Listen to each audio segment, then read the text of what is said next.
Здравейте! В този урок ще ви покажем как да създавате и редактирате страници в WordPress. За целта е нужно да влезете в своя административен панел и да се насочите към графата Страници. Тук в дясно ще видите списък с всички създадени до момента страници. Ние не сме създавали нищо, така че имаме само една, наречена Sample Page, която си идва по подразбиране при инсталирането на WordPress. Тя не ни трябва и можем да я изтрием, но ще направим това след малко. Нека първо да създадем нашата първа страница. Кликваме на бутона Добавяне и се озоваваме на мястото, където можем да оформим страницата си. Повечето уебсайтове имат няколко основни страници, като страница за нас, страница начало, страница контакти, така че ние сега ще започнем с страница начало, като въведем заглавието в първото поле. Щом кликнем някъде в страни, ще видите, че автоматично се създаде линк на страницата или така наречена URL адрес. Чрез бутона редактиране можете да промените тази връзка, като ние сега ще изпишем на английски или на латиница.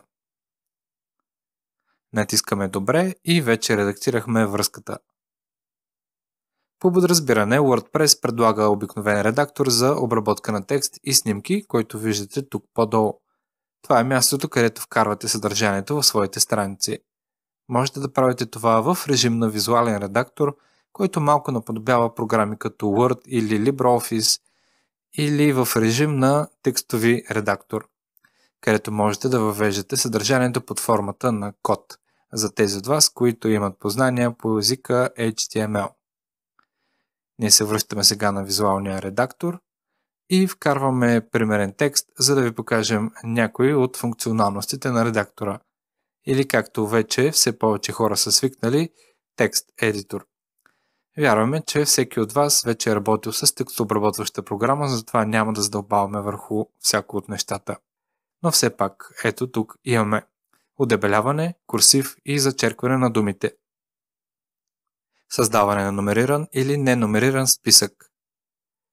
Нещо, което може и да не сте срещали, това е задаване на цитат, което не е просто слагане на кавички, а обикновено е извеждане на текста на нов ред с отстояние и определен символ, като хоризонтална линия или изображение, което да ни подскаже, че това нещо е цитат. Как точно ще изглежда форматирането на цитата, зависи много и от темата, която сте избрали да използвате за сайта си или блога. Повече за различните теми или шаблони ще ви разкажем в урока за темите. Продължаваме нататък. Хоризонтална линия. Тя се появява под мястото, където сме сложили курсора. Подравняване в ляво, в центъра и вдясно. Вмъкване и премахване на хипервръзка. Можете да маркирате някоя дума и да вмъкнете връзка, линк и URL адрес, за да може, щом някой кликне върху думата, да бъде отведен до страницата, към която води връзката. Можете да използвате тази функция, за да създавате вътрешни връзки в сайта си или препратки към външни сайтове. Вмъкване на етикет "Прочетете повече". Понякога текстовото съдържание на някой пост или страница е прекалено голямо и за да скрием част от него, поставяме етикет примерно след първия абзац "Прочетете повече". Текстът, който е след този етикет, ще бъде скрит и няма да се показва.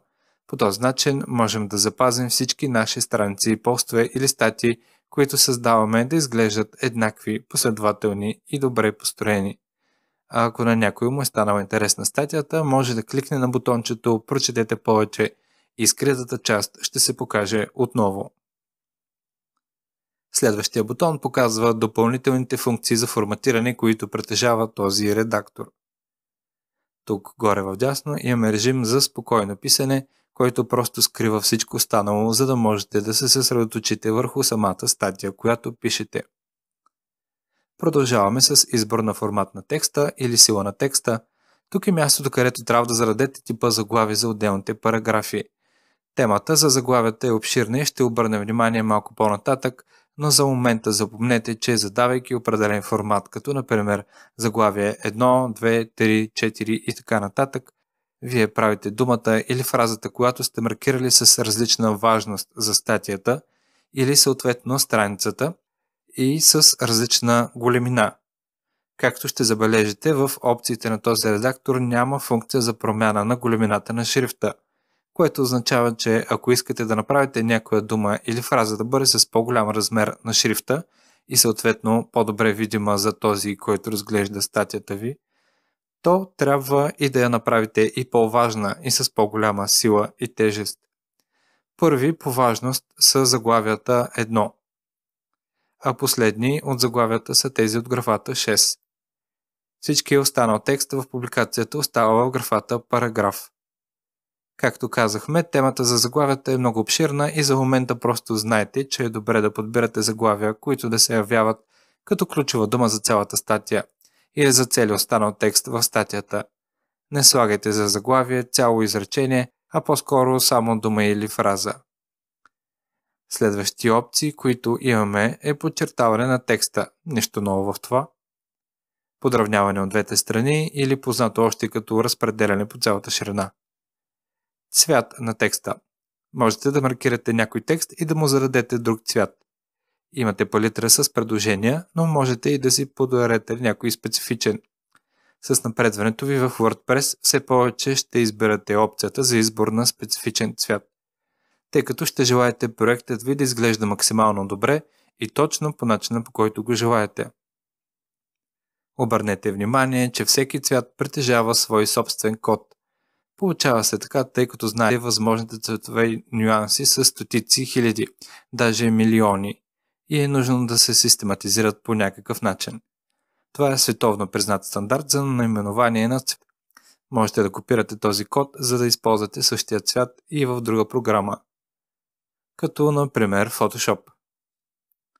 Ние го копираме, за да разкрасим и на друго място. Ако не сте натиснали този бутон, всеки път, щом поставяте някой копиран текст, той ще идва със своето оригинално форматиране. Ако кликнете на бутон, така поставите текста, той ще се постави без форматиране. Имаме бутон за изчистване на форматирането, бутон за вмъкване на специален символ, бутони за увеличаване или намаляване на отстоянията, бутони за връщане на предишна команда и бутон за клавишни комбинации. Разгледайте ги, ако искате да се научите чрез бързи клавишни комбинации да задавате най-различни команди. Отново имаме опция за вмъкване на снимки и файлове. Можете да изберете от вече качените файлове, които в нашия случай не са много, или да качите нови изображения. Можете да създадете галерия от изображения, която да вмъкнете. Можете да зададете основно изображение за тази страница, което според зависи от функционалността на темата, която използваме, ще се появява в началото на страницата. А можем да вмъкнем изображение от друг веб адрес с връзката към конкретния файл.